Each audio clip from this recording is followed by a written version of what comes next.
Sebelum ceritanya dimulai, Mimin akan mengatakan jika durasinya kurang, mohon dimengerti. Ini karena komiknya minggu ini cuma update 1 chapter saja. Sedikit mengulang dari part kemarin. Tiba-tiba terjadi sesuatu pada Xiaoyu. Tangannya tiba-tiba menghilang. Dia sangat terkejut. Dan ternyata keadaan itu membuat Xiaoyu kembali ke wujud aslinya. Namun setelah itu, Xiaoyu bertanya-tanya apa yang terjadi padanya. Dia ternyata sudah kembali. Ye King pun mendekat dan menjelaskan bahwa mantra transformasi menghabiskan mana. Ketika mananya habis, tentu saja Xiaoyu akan kembali ke bentuk aslinya.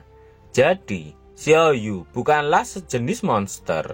Itu hanyalah sebuah kemampuannya saja. Dan jika Xiaoyu berubah menjadi beruang, dia bisa berjalan dengan bebas. Itulah kemampuan kelasnya, yaitu Ship Sister. Setelah itu, Ye King pun memberikan selamat kepada Xiaoyu.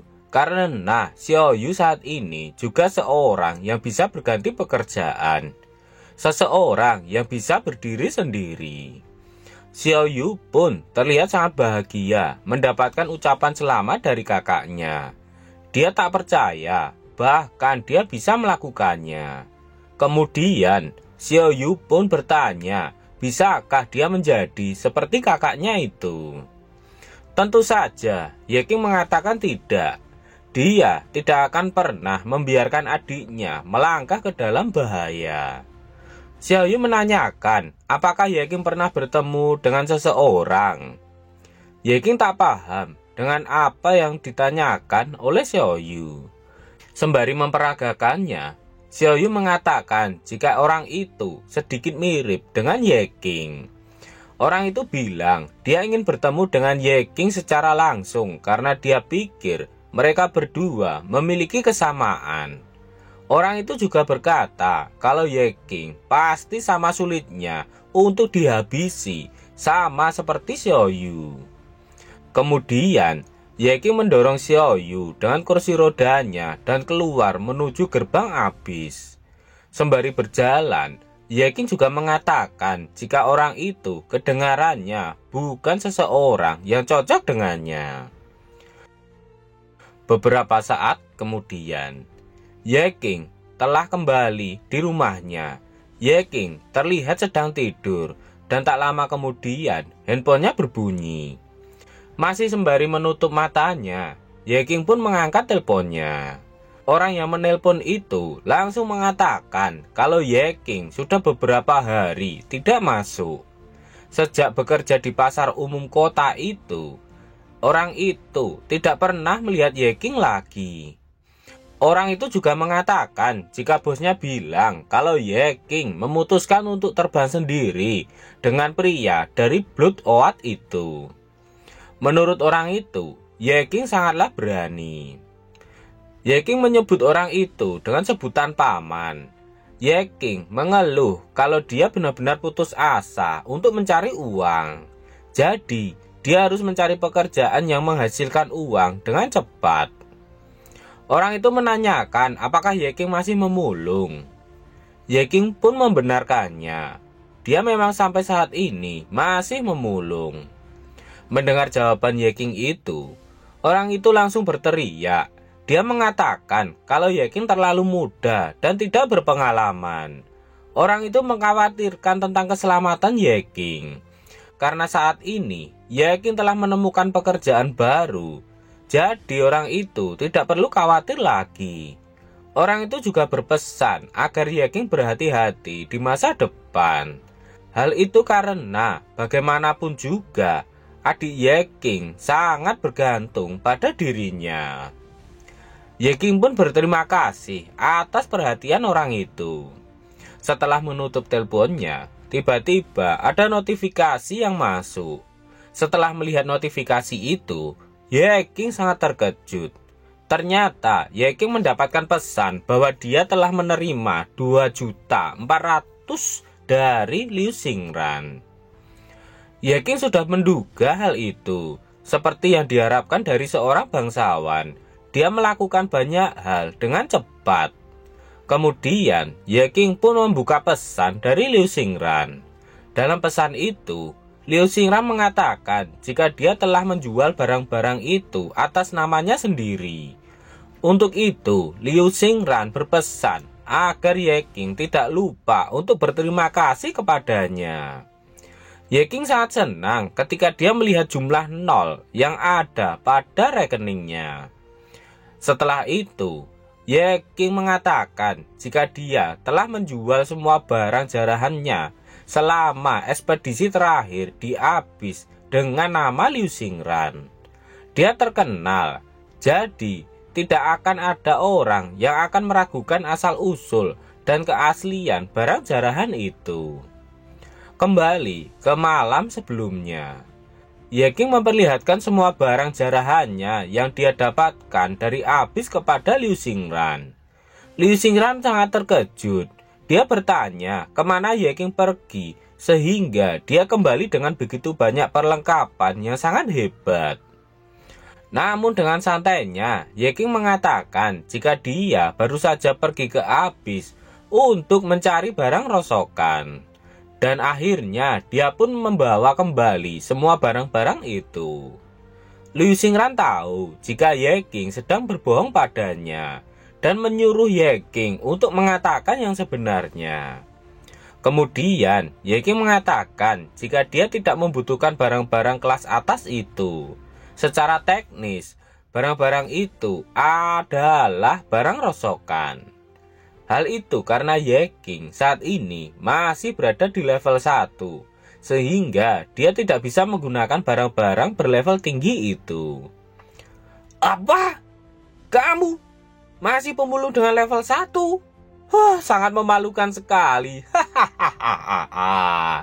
Ucap Liu Xingran yang tertawa setelah mengetahui jika Ye King masih berlevel 1. Namun Liu Xingran heran. Walaupun masih berlevel 1, namun tubuh Ye King tampaknya jauh lebih tegap daripada sebelumnya. Ye King sedikit tertawa. Ye King mengatakan jika dia sudah melewati banyak hal dalam beberapa waktu ini. Dan sekarang dia jauh lebih dewasa dari sebelumnya. Liu Xingran mulai berpikir. Dia merasa jika pekerjaan pemulung adalah pekerjaan baru yang tidak ditambahkan ke dalam perubahan pekerjaan besar. Jadi, tidak ada cara untuk meningkatkan level. Tetapi, Ye King bisa menjadi lebih kuat dengan cara lain. Lagi-lagi, Ye King tertawa kecil mendengar ucapan dari Liu Xingran. Ye King mengatakan jika dia hanyalah seorang pria yang memunguti sampah. Jadi, masuk akal jika dia bisa menjadi lebih kuat dengan melakukan hal itu. Kemudian, Liu Xingran menawarkan sesuatu kepada Ye King. Dia menawarkan apakah Ye King ingin ke komite dunia dan mengikuti ujian hunter. Hal itu dikarenakan Ye King memerlukan justifikasi hukum untuk menjadi seorang hunter. Ye King bertanya, apakah jika dia mendapatkan sertifikat hunter, dia dapat masuk ke dalam Abyss sebagai seorang hunter. Liu Xingran membenarkannya. Dia mengatakan jika Ye King sebelumnya pernah masuk ke dalam Abyss tanpa izin. Dan jika Ye King tertangkap, Ye King akan dimasukkan ke dalam penjara. Ini adalah ujian bagi Ye King untuk meyakinkan instruktur tentang seberapa layak dia sebagai seorang hunter dengan level 1. Dan Liu Xingran juga meragukan kemampuan yang dimiliki oleh Ye King. Liu Xingran juga mengatakan jika Ye King akan membutuhkan wasit untuk ujian. Liu Xingran menawarkan bagaimana kalau dia yang akan menjadi wasitnya sehingga Ye King bisa melakukannya. Ye King bertanya, apakah dia benar-benar bisa melakukan hal itu? Setelah itu, Liu Xingran memerintahkan pengawalnya untuk mengatakan bahwa semua peralatan itu dialah yang telah menemukannya. Sembari tersenyum, Liu Xingran senang karena Ye King kali ini sangat membantu dirinya. Jadi, dia merasa berhutang budi kepada Ye King. Kembali ke masa sekarang. Mengingat ucapan terakhir dari Liu Xingran, Ye King merasa kalau dialah yang sebenarnya telah berhutang budi kepada Liu Xingran. Dia pun bangun dan berjalan. Namun di lantai, dia hampir menginjak sesuatu. Ye King bingung kenapa ada paket di sana. Tiba-tiba, Xiao Yu muncul. Karena rumah Ye King sama sekali tidak mempunyai dapur, jadi Xiao Yu hanya bisa membeli bento untuk Ye King. Ye King penasaran kenapa kali ini Xiao Yu bangun sangat pagi. Karena hari ini adalah hari pertamanya kembali setelah sebelumnya dia berada di rumah sakit dan terjebak di dalam abis. Jadi, Xiao Yu tidak ingin terus berbaring di tempat tidur sepanjang hari. Tanpa basa-basi, Ye King pun langsung memakan bento itu. Ye King juga menanyakan bagaimana keadaan dari kaki Xiao Yu. Setelah mengalami hal aneh di dalam abis, tubuh Xiao Yu sedikit berubah. Kali ini dia bisa bergerak sedikit. Kemudian Xiao Yu pun menunjukkan kepada Ye King kalau dia kali ini sudah bisa berdiri. Ye King sangat terkejut dan menanyakan bagaimana Xiao Yu bisa melakukan hal itu dalam semalam. Xiao Yu menjelaskan jika dia benar-benar takut akan berubah menjadi beruang dan akan menghancurkan rumah Ye King.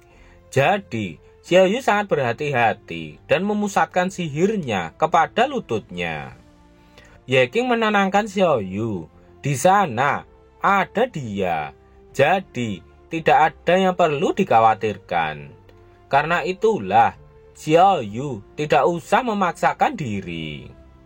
Xiao Yu tahu, dia akan mencoba mengendalikannya dan semoga segera bisa berdiri. Dia meyakinkan Ye King kalau dia sama sekali tidak memaksakan diri. Kemudian, Ye King berjalan keluar dan mengatakan agar Xiao Yu tidak usah terburu-buru. Xiao Yu terkejut karena Ye King tiba-tiba ingin keluar. Karena penasaran, Xiao Yu menanyakan Ye King mau kemana. Namun Ye King hanya mengatakan jika ada sesuatu yang harus dia lakukan dan dia akan segera kembali. Xiao Yu masih penasaran mau kemana Ye King di akhir pekan seperti itu. Ye King mengatakan jika dia harus pergi bekerja, bahkan di akhir pekan. Kemudian Ye King pun menutup pintu rumahnya, meninggalkan Xiao Yu sendiri di rumah. Xiao Yu curiga kalau Ye King akan pergi menemui seorang wanita, dan kemungkinan itu adalah pacarnya. Panel berpindah. Ye King sedang berdiri di suatu tempat yang tinggi. Dia sedang mengamati sesuatu dari sana. Ye King heran mengapa pekerjaan ini begitu kompetitif. Tiba-tiba ada seseorang yang muncul di belakang Ye King. Dia menanyakan apakah Ye King ada di sana untuk mengikuti ujian hunter. Dia menawarkan kepada Ye King, dia ingin bergabung dengan tim pemburu yang mana. Siapakah orang itu? Tim apa yang dimaksud? Tunggu kelanjutannya seminggu lagi.